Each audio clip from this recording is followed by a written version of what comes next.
Hello students, हम ये video में आपको बताएंगे पैरामेट्रिक इक्वेशंस का डिफरेंशिएशन कैसे करते हैं।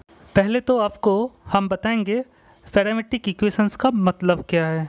उसके बाद एनसीईआरटी एक्सरसाइज 5.6 का ये जो 11 क्वेश्चंस है हम डिटेल में आपको सॉल्व कर देंगे। हम अगर एक दो क्वेश्चन सॉल्व कर देंगे ना, आप पूरे एक्सरसाइज को सॉल्व कर सकते हो। आप वीडियो के अंत तक देखिए, आपको A to Z क्लियर समझ में आएगा।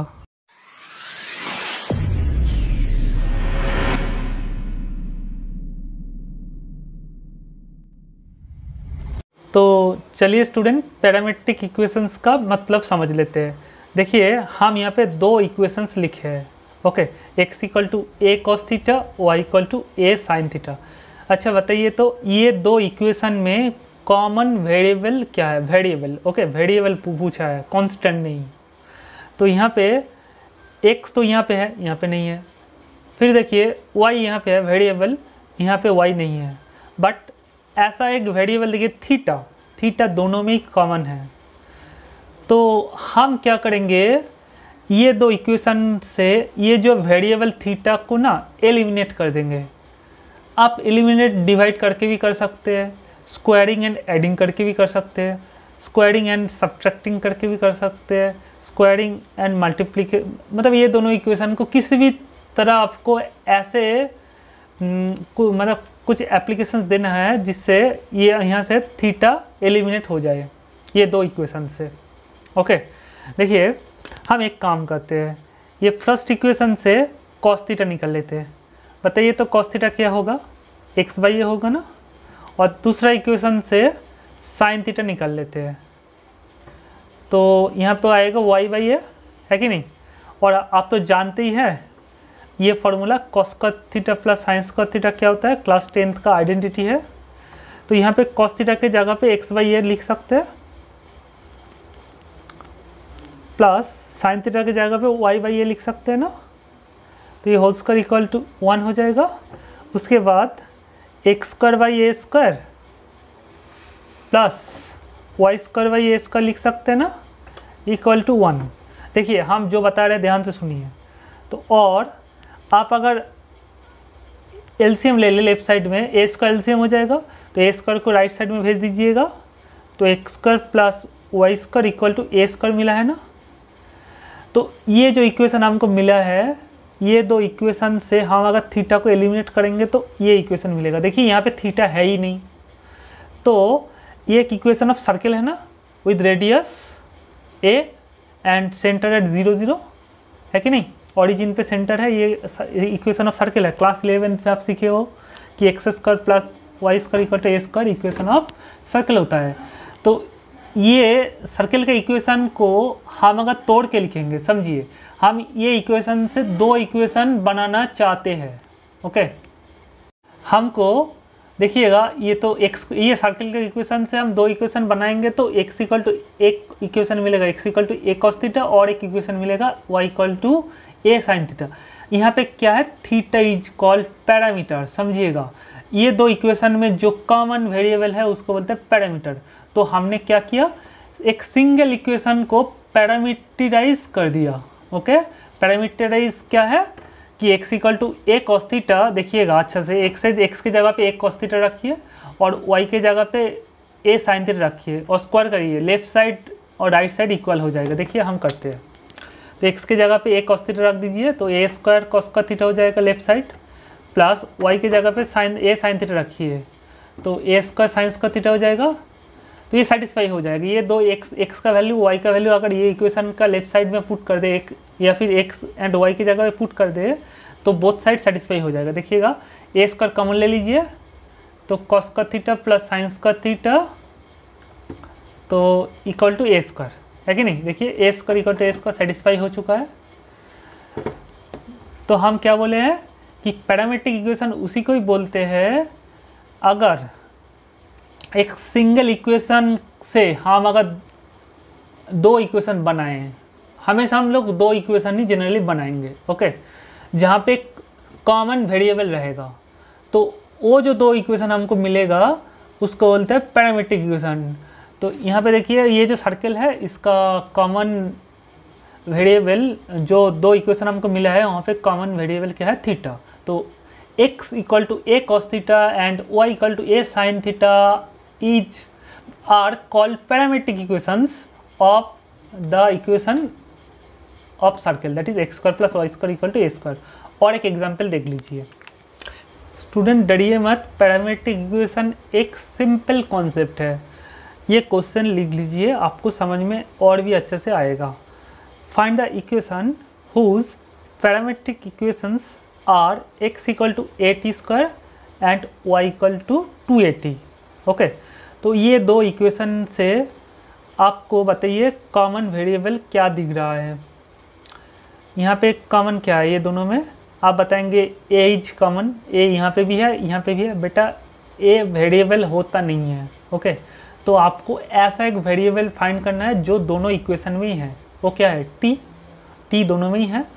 तो ये टी को बोलते हैं parameter, T is called parameter. तो ये पैरामीटर को हमको एलिमिनेट करके एक सिंगल इक्वेशन बनाना होता है। ओके, आप किसी भी तरह एलिमिनेट कर सकते हैं, कोई भी फॉर्मूला से आप किसी भी तरह कोई भी मेथड लगा के एलिमिनेट कर दीजिए बस। जैसे हम लास्ट सम्स में किया है कि cos square theta plus sine square theta identity equal to 1 identity use करके हम थीटा को एलिमिनेट कर दिया था। तो यहाँ पे हम टी को एलिमिनेट करेंगे। देखिए अच्छे से, अगर हम ये इक्वेशन से टी का वैल्यू फाइंड करके ये इक्वेशन में पुट कर दे तो एक्स वाई से एक रिलेशन आ जाएगा। वहाँ से टी, वहाँ पे टी आपको दिखेगा नहीं। देखिए हम करते हैं, तो ये इक्वेशन से टी निकाल लेते हैं। टी इक्वल टू क्या मिलेगा, 2y/2a है कि नहीं।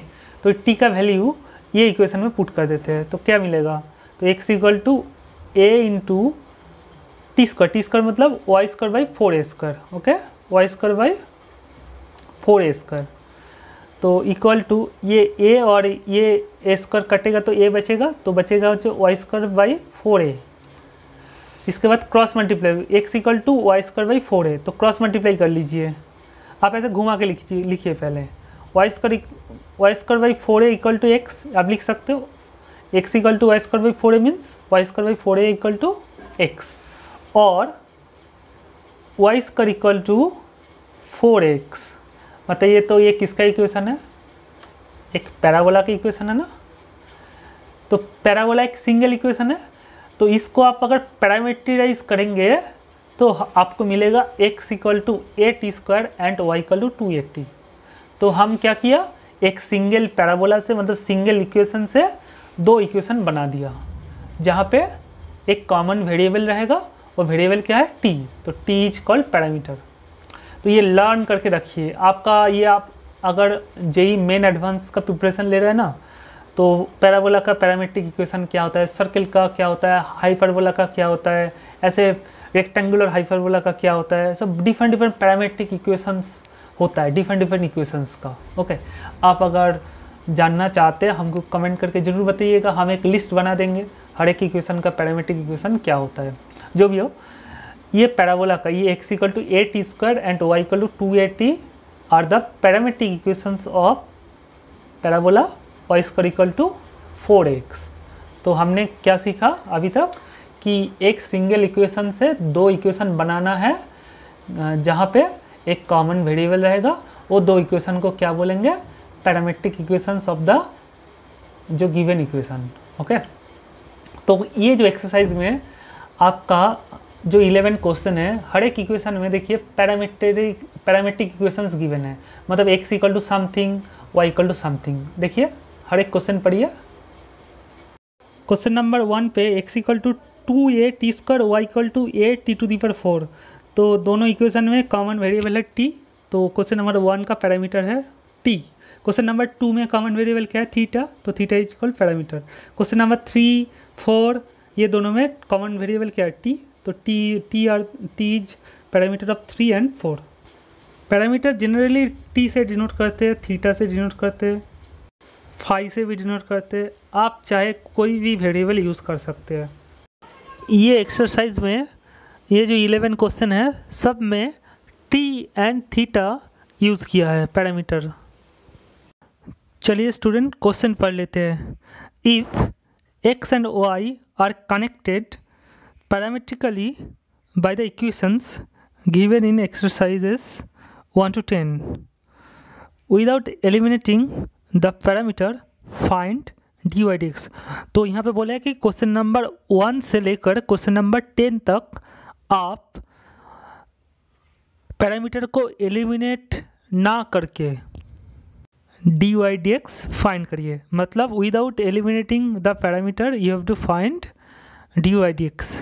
क्वेश्चन नंबर 1 से लेकर क्वेश्चन नंबर 10 तक हर एक क्वेश्चन में आपका टारगेट क्या है, आपको पहले देखना है पैरामीटर क्या है। क्वेश्चन नंबर 1 पे बताइए पैरामीटर क्या है, t। तो दोनों में ही आपको t के रेस्पेक्ट में डेरिवेटिव कर देना है, ये आपका फर्स्ट टारगेट। तो क्या बताया कि दोनों इक्वेशन जो गिवन रहेगा उसमें आपको पैरामीटर देखना है और पैरामीटर्स के रेस्पेक्ट में आपको दोनों इक्वेशन को डेरिवेटिव कर देना है। तो पहले यही टारगेट है, तो हम करते हैं। तो पहला इक्वेशन ये है, तो आपको लिखना है differentiating with respect to t। Parameter है t, तो ये लिखिए।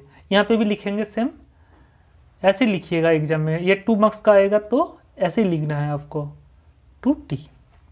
ये अलग से करेंगे।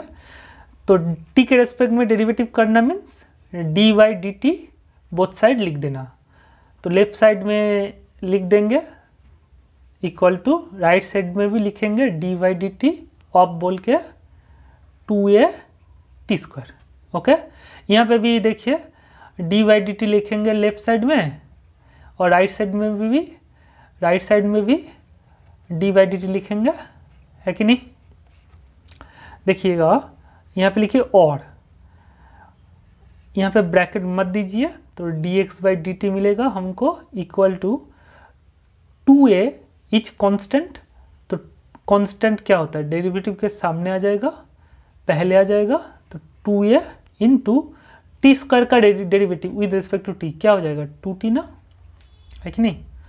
दैट इज आप लिख सकते हो 2 2 जा 4, 480। ओके, तो dx dt का वैल्यू आया 480।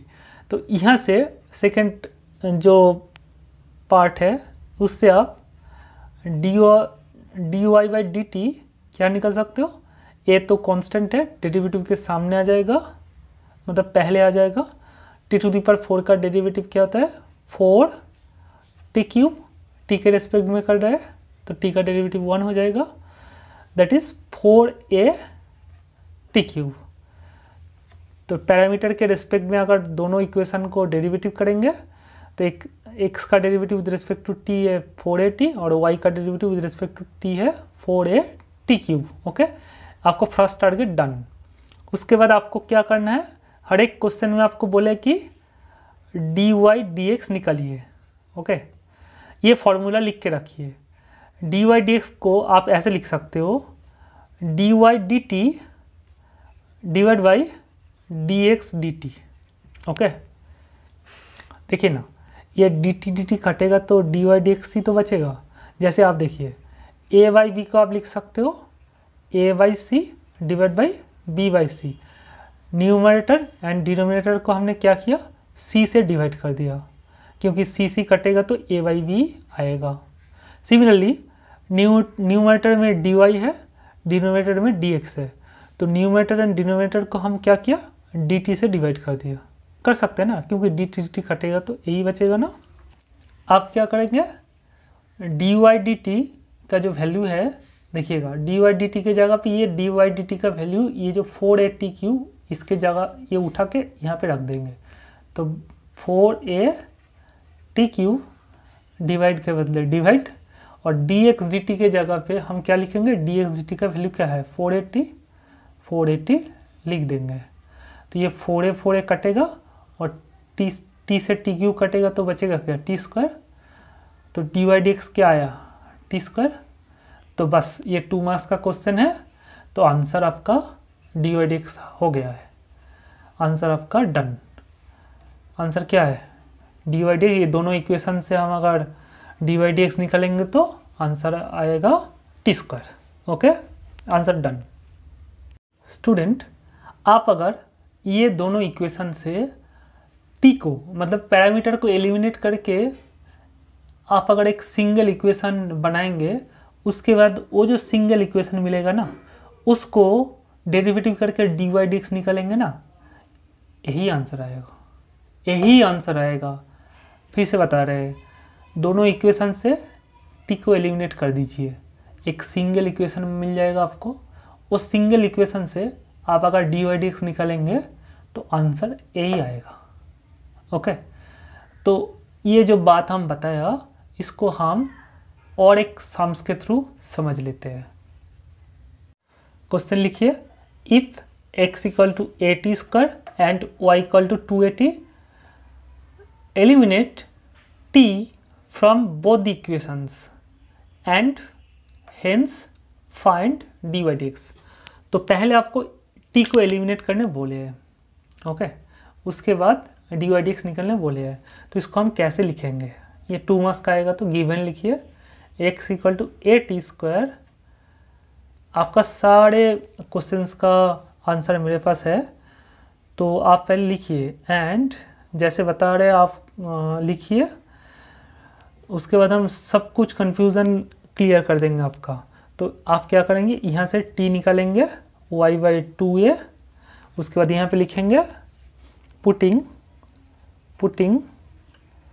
The value of t in above लिखिएगा। तो ये t के जगह पे हम लिख देंगे, ये t के जगह पे y/2a लिख देंगे। तो टी स्क्वायर क्या हो जाएगा, t square squaring both side करेंगे तो y स्क्वायर बाई 2a का whole square that is 4a square, तो y square by 4a square. तो ये कटेगा तो बचेगा, ये क्रॉस मल्टीप्लाई करेंगे तो y square equal to 4x। Already हम ये क्वेश्चन को सॉल्व किया था पहले, ओके, ये पैराबोला होता है। तो ये फर्स्ट पार्ट आपका डन। उसके बाद बोला सेकंड पार्ट बोला कि हेंस फाइंड dy dx, मतलब ये जो आपका t को एलिमिनेट करके इक्वेशन बनाया इससे dy dx निकालिए। तो इसके बाद वाला लाइन लिखिए, इसके बाद वाला लाइन हम यहाँ पे करते हैं। dy dx निकालने बोले तो x के रिस्पेक्ट, नीचे x है तो x के रिस्पेक्ट में हम डेरिवेटिव करेंगे।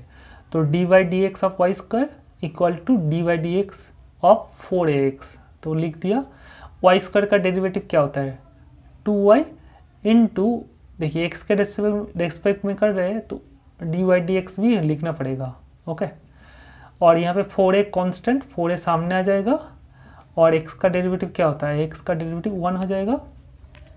तो इसके बाद वाला लाइन हम थोड़ा मिटा के करते हैं, और dy by dx equal to 4a into 1 क्या होता है, 4a divide by 2y, right side में जाएगा तो डिवाइड में आ जाएगा तो 4a बाई 2y।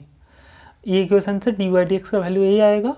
ये 2 और 4 कटेगा तो बचेगा क्या, 2a बाई y। तो ये इक्वेशन का, ये जो क्वेश्चन है आप आंसर अगर इतना दूर तक छोड़ देंगे चलेगा। ये 2 मार्क्स का क्वेश्चन है, तो आप अगर इतना दूर तक आंसर छोड़ दें तब भी चलेगा। बट हम क्या करेंगे, थोड़ा सिंप्लीफाई कर लेंगे। देख कैसे, ये 2a को एज इट इज रख दीजिए और y का वैल्यू गिवन इक्वेशन से क्या है 280, y के जगह पे 280 पुट कर देते हैं। अब अगर बार बार बोल रहे हैं इतना दूर तक छोड़ देंगे तो चलेगा, हम थोड़ा एक्स्ट्रा कर रहे हैं, काम है। देखिए 2a कटेगा तो 1/t बचेगा ना, तो dy dx का वैल्यू आया 1/t। आप अगर इतना दूर तक छोड़ेंगे तो आंसर आएगा 2a बाई y, और अगर y का वैल्यू यहाँ पे पुट कर दे ये जो y, तो मिलेगा 1/t। तो क्या किया, ये दोनों इक्वेशन से हम पैरामीटर को एलिमिनेट कर दिया था, उसके बाद dy dx निकाले थे। तो क्या मिला हमको 1/t, याद रखिए 1/t हमको पैरामीटर एलिमिनेट करके मिला है dy dx, ओके। आप क्या करेंगे, दोनों इक्वेशन से पैरामीटर को एलिमिनेट नहीं करेंगे, तो उसके लिए क्या क्वेश्चन बनेगा लिख लीजिए। If x equal to 80 square and y equal to 280 find dy dx, bracket के अंदर लिखिए विदाउट एलिमिनेटिंग द पैरामीटर। तो यहाँ पे t पैरामीटर है, उसको एलिमिनेट करेंगे नहीं, डायरेक्ट dy dx निकालेंगे। कैसे, इसका आंसर ये 2 मार्क्स का क्वेश्चन आ सकता है। लिखिए given given x equal to A T square, और ऐसे लाइन खींचिएगा एंड y इक्वल टू 280। तो हम एक काम करेंगे, राइट साइड में जो पैरामीटर है ना उसके रेस्पेक्ट में दोनों इक्वेशन में डेरिवेटिव कर देंगे। तो यहाँ पे पैरामीटर क्या है, t, यहाँ पे भी पैरामीटर t है, तो राइट साइड में t है, यहाँ पे भी t है, तो हम t के रेस्पेक्ट में डेरिवेटिव करेंगे। तो उससे क्या होता है, देखिए लिखिए differentiating with respect to t। तो t के रेस्पेक्ट में डेरिवेटिव करना means d by d t लिखना है, x equal to d by d t equal to,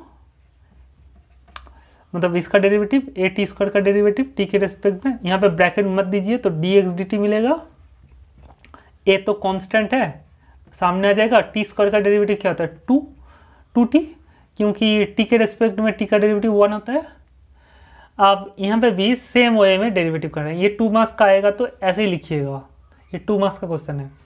differentiating with respect to t, तो बोथ साइड आप टी के रेस्पेक्ट में डेरिवेटिव कर दीजिए, D by d T 2a का डेरिवेटिव। ओके, तो 2a तो कांस्टेंट है, 2a सामने आ जाएगा और t का डेरिवेटिव क्या तो 1, तो डी बाई डी टी का वैल्यू क्या आया 2a और डी एक्स डी टी का वैल्यू आया 2a। ओके, मतलब a इंटू 2t, बात तो एक ही है। उसके बाद वाला लाइन लिखिएगा, इसके बाद मतलब ये करने के बाद क्या आएगा, तो आपको डी वाई डी एक्स निकालने बोले हैं क्वेश्चन में, d y D x find करने बोले हैं। तो डी वाई डी एक्स को आप ऐसे लिख सकते हो, divide by d t divide by d x by d T. देखिएगा ये डी टी कटेगा तो ये डी वाई डी एक्स ही आपको मिलेगा। ओके, तो डी वाई डी एक्स को आप डायरेक्ट लिख सकते हो d y d t divide by d x d t. तो डी वाई डी टी का वैल्यू क्या मिला, डी वाई डी टी का वैल्यू 2 है, तो डी वाई डी टी की जगह पर हम 2a लिखेंगे, डिवाइड बाई, आप देखिए नीचे क्या है D x d T, D x d t की जगह पे आप क्या लिख सकते हो, ये 280 लिख सकते हो, 2 कटा और ये कटेगा तो क्या बचा 1/t ना। तो डी वाई डी एक्स क्या मिला हमको 1/t मिला। तो लास्ट जब हम y square equal to 4x को डेरिवेटिव किया था, d y D x find किया था, तो 1/t तो मिला था। तो 2 मेथड से हम निकाल सकते हैं d y D x. Student, ये क्वेश्चन को हम 2 मेथड से सॉल्व किया था, दोनों में आंसर सेम आया था, दैट इज 1/t आया था डी वाई डी एक्स का वैल्यू। एग्जाम में अगर ये क्वेश्चन दे दे, यहाँ पे देखिए बताया नहीं कि t को एलिमिनेट करके करिए या फिर विदाउट एलिमिनेटिंग t, कोई कुछ बताया ही नहीं, तो आप कौन सा मेथड दोनों में करेंगे, पहले t को एलिमिनेट करेंगे उसके बाद डेरिवेटिव करेंगे, नहीं तो पहले आप डी एक्स डी टी निकालेंगे, उसके बाद यहाँ से डी वाई डी टी निकालेंगे, उसके बाद डिवाइड कर देंगे, डी वाई डी एक्स आ जाएगा। बेटा अगर क्वेश्चन में कुछ बताया नहीं पैरामीटर के बारे में, तो आप हमेशा याद रखिएगा एलिमिनेटिंग मेथड, ये जो पैरामीटर को एलिमिनेट वाला मेथड ना लेबोरियस है, बहुत डिफिकल्ट है। मतलब ऐसा इक्वेशन गिवन रहेगा ना, आप देखिएगा लास्ट जो नेक्स्ट क्वेश्चन करेंगे ना, जो एंड के तरफ क्वेश्चन है, ऐसा इक्वेशन है जहाँ से आप ये जो पैरामीटर को एलिमिनेट बहुत लेबोरियस है। तो पहले पैरामीटर को एलिमिनेट करेंगे, उसके बाद डी वाई डी एक्स निकालेंगे, तो आपका मतलब आंसर सही आएगा कि गारंटी नहीं है, क्योंकि आप सही से करोगे वो बहुत डिफिकल्ट हो जाएगा, वो मत करिएगा, आप डायरेक्ट करिएगा।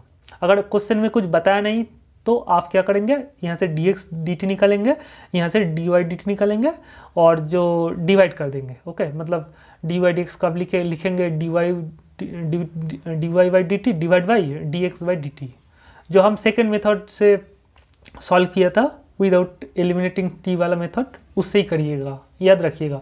तो question number 1 to question number 10 में तो बता ही दिया है कि आप विदाउट एलिमिनेटिंग पैरामीटर आप सम्स करिए, मतलब सेकेंड वाला पैरामीटर के मेथड, मतलब पैरामीटर के रिस्पेक्ट में हम दोनों इक्वेशन को डेरिवेटिव कर देंगे और लास्ट में हम डी वाई डी एक्स का वैल्यू डिवाइड करके निकालेंगे। क्वेश्चन नंबर 2 में क्या गिवन है, x equal to a cos theta and y equal to b cos theta. तो ये दोनों इक्वेशन से आप डी वाई डी एक्स निकालिए। तो यहाँ पे पैरामीटर, दोनों में ही पैरामीटर थीटा दिख रहा है, तो दोनों इक्वेशन को पहला टारगेट है दोनों इक्वेशन को पैरामीटर के रिस्पेक्ट में डेरिवेटिव कर देना है। तो differentiating with respect to theta, यहाँ पे भी लिखिए differentiating with respect to theta. तो डी वाई डी थीटा लिखेंगे तो x का derivative with respect to theta, that is d x d theta आप लिख सकते हो, equal to a constant derivative के सामने आ जाएगा और कॉस थीटा का डेरिवेटिव क्या होता है माइनस साइन थीटा, तो ये मिलेगा। सिमिलरली बी तो कांस्टेंट है और कॉस थीटा का डेरिवेटिव आएगा माइनस साइन थीटा, तो माइनस बी साइन थीटा मिला। तो आपको डी वाई डी एक्स कैसे मिलेगा, तो दिस बाई दिस कर देंगे, तो ये इक्वेशन को ये इक्वेशन से डिवाइड कर देंगे तो आपका डी वाई डी एक्स मिल जाएगा। या फिर आप ये लिखिए, ऐसे लिखिए जैसे हम लिखा था, यहाँ पे थीटा के रिस्पेक्ट में है, तो न्यूमरेटर और डिनोमिनेटर को हम क्या करेंगे, डी थीटा से डिवाइड कर देंगे। ओके, याद रखिएगा यहाँ पे पैरामीटर है थीटा, तो डी थीटा से डिवाइड कर देंगे। अगर पैरामीटर टी रहता है तो डी टी से डिवाइड करेंगे। पैरामीटर फाई रहेगा तो फाई से डिवाइड करें, डी फाई से डिवाइड करें। पैरामीटर यू रहेगा तो डी यू से डिवाइड करेंगे। ओके, तो डी वाई डी थीटा का वैल्यू क्या है, माइनस बी साइन थीटा, तो पुट कर दीजिए। तो डी वाई डी थीटा की जगह पे हम लिख देंगे minus b sine theta divide by आप डी एक्स डी थीटा का वैल्यू क्या है, माइनस ए साइन थीटा, ये लिख देंगे माइनस ए, तो माइनस माइनस कट और साइन थीटा कट, तो B by A is the answer of D y D x. तो question number 2 done. Okay student, ये क्वेश्चन को अगर पैरामीटर को एलिमिनेट करके करेंगे तो क्या मिलेगा, डी वाई डी एक्स का वैल्यू क्या आता है देखिएगा, और बी बाई ए ही आएगा। कैसे पैरामीटर को एलिमिनेट कर देंगे, आप देखिएगा यहाँ पे पैरामीटर है थीटा, तो ये इक्वेशन 1 है, ये इक्वेशन 2 है। तो आप एक काम करिए, 2 डिवाइड बाई 1 करिए। ओके, मतलब इक्वेशन 2 को हम इक्वेशन 1 से डिवाइड कर देंगे। तो y लेफ्ट साइड में है y, लेफ्ट साइड में x है, तो y बाई x equal to right side में है b cos theta, equation 2 divide by equation 1 कर रहे हैं। ओके, तो a कॉस थीटा, तो देखिए कॉस थीटा वैनिश, तो b बाई ए मिला हमको। और यहाँ से y क्या मिलेगा, b बाई ए, एक इक्वेशन ऑफ स्ट्रेट लाइन है ना, तो ये स्ट्रेट लाइन जो इक्वेशन है, ये इक्वेशन का पैरामेट्रिक इक्वेशन फॉर्म है। ये दो equation is the parametric form of this equation. Okay, तो इसके बाद देखिए यहाँ पे थीटा नहीं है, पैरामीटर हट गया है, पैरामीटर थीटा को एलिमिनेट कर दिया, यहाँ पे थीटा नहीं है, तो आप डायरेक्ट डेरिवेटिव कर सकते हैं, differentiating with respect to x कर सकते हैं। तो जब डी वाई डी एक्स करेंगे तो आपको बी बाई ए तो कांस्टेंट है, कांस्टेंट सामने आ जाएगा, और x का डेरिवेटिव x के रिस्पेक्ट में क्या है, 1 है ना। तो देखिए डी वाई डी एक्स का वैल्यू जब पैरामीटर को एलिमिनेट कर दिया, डी वाई डी एक्स का वैल्यू बी बाई ए ही आया है। ओके, तो हम बार बार बोल रहे हैं कि आप पैरामीटर को एलिमिनेट के चक्कर में मत जाइएगा, आप डायरेक्ट जो लास्ट मेथड प्रीवियस मेथड, ये सम्स का जो previous method without eliminating parameter ही करिएगा। ओके, अगर क्वेश्चन में बता दिया कि पैरामीटर पहले एलिमिनेट करिए, ऐसा क्वेश्चन नहीं पूछता है, जनरली पूछेगा तो कैसे करेंगे, ये मेथड है। ओके स्टूडेंट्स, तो नेक्स्ट क्वेश्चंस करते हैं। नंबर 3 पे x equal to sine t and y equal to cos 2t, यहाँ पे पैरामीटर है t, तो t के रिस्पेक्ट में आप डेरिवेटिव कर दीजिएगा। लिखिए differentiating with respect to t, यहाँ पे भी लिखिए differentiating with respect to t। Okay, with respect to t, तो डी बाई डी टी निकाल लेंगे, derivative of t with respect to, sorry derivative of x with respect to t, तो sine t का derivative क्या हो जाएगा, cos T. Similarly यहाँ पे आप अगर with respect to t derivative करेंगे, कॉस टी का 2t का डेरिवेटिव क्या होता है, माइनस 2 साइन 2t ना। आपको डी वाई डी एक्स निकलने वाले हैं, पैरामीटर है t, तो आपको बताया कि dt से डिवाइड करिएगा न्यूमरेटर और डिनोमिनेटर को, ये मिलेगा। तो डी वाई डी टी का वैल्यू क्या है, minus 2 sine 2t divide by d x d t का वैल्यू क्या है, cos 2t, cos t. Okay, तो माइनस 2 साइन 2t का एक फॉर्मूला होता है 2 sine t cos t, trigonometry का फॉर्मूला, साइन 2t का फॉर्मूला होता है 2 sine t cos t divide by cos t, ये कॉस टी कैंसिल, तो minus 4 sine t is the value of D y D x. तो ये दोनों equation से अगर डी वाई डी एक्स निकालेंगे तो हमको मिलेगा minus 4 sine t, this is the answer. Question number 4 में x equal to 40 and y equal to 4/t given है, t पैरामीटर है, तो differentiating with respect to t करिए। तो 40 का डेरिवेटिव 4 होता है और 4 कांस्टेंट है, 1/t का डेरिवेटिव क्या होता है, 1/t का डेरिवेटिव होता है माइनस 1/t स्क्वायर ना, क्योंकि 1/t को आप लिख सकते हो t to the power -1, t to the power -1 का डेरिवेटिव होता है माइनस 1/t स्क्वायर। तो डी वाई डी एक्स निकालेंगे तो यहाँ पे, सॉरी यहाँ पे गलत लिखा है, t लिखना पड़ेगा, तो d y d t divide by d x d t, तो डी वाई डी टी की जगह पे ये वैल्यू डाल दिया और डी एक्स डी टी की जगह 4। तो देखिए स्टूडेंट यहाँ पे ये 4 के नीचे कुछ नहीं मीन्स 1 है, जब इन्वर्टेड कर उल्टा कर देंगे ना, देखिए 4 कटेगा तो बचेगा क्या, -1/t²। तो क्वेश्चन नंबर 4 का आंसर है डी वाई डी एक्स का वैल्यू है -1/t²। Similarly question number 5, 6 up to 11 आप सॉल्व कर सकते हो। ये वीडियो थोड़ा लंबा हो जा रहा है, इसीलिए हम ये वीडियो यहाँ पे स्टॉप करेंगे। आप अगर रिमेनिंग क्वेश्चंस का सॉल्यूशन देखना चाहते हैं तो ऊपर में आई बटन क्लिक करके नेक्स्ट पार्ट देख लीजिए। आपको अगर कोई भी चैप्टर में कोई भी क्वेश्चंस में कुछ भी प्रॉब्लम है तो हमको कमेंट करके बता सकते हैं या फिर व्हाट्सएप कर सकते हैं। Thank you very much.